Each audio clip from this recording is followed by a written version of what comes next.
No, go past this part. In fact, never play this again.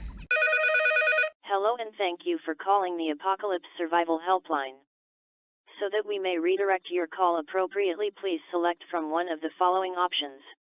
If impending doom is about to come from a naturally occurring disaster or global cataclysm, please press 1 now. If your call is in relation to the supernatural or the gates of hell opening and the rapture, press 2.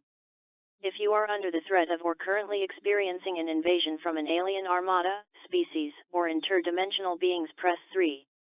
If you just looked out of your letterbox and the dead are rising with a hunger for flesh or brains, press 4.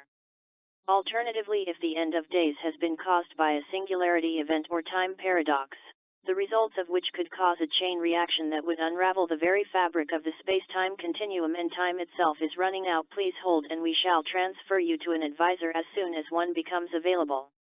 If your crisis has been caused by a demigod conjuring a giant snack food mascot to destroy your city, there is another number you gonna have to call.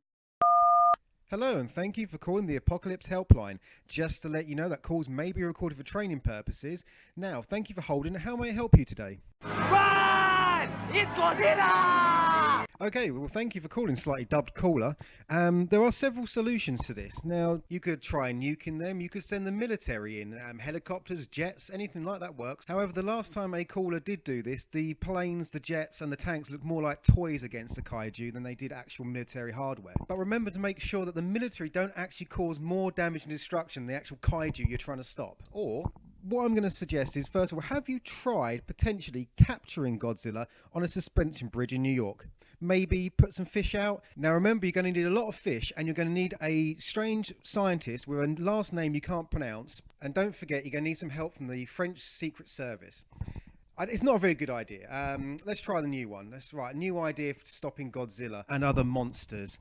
Well, have you tried just ignoring the issue and hoping that nature will balance itself out? You know, just pay as little attention to Godzilla and the monsters as possible and don't even really acknowledge their existence most of the time. I mean, you could try to stop them, but I have looked into your situation and your resource, and it turns out your military only has one man who can do anything with nuclear weapons. No, I didn't think you'd just bother with that one. I mean, that's a pretty stupid solution. Just ignore the problem and hope that nature balances itself out.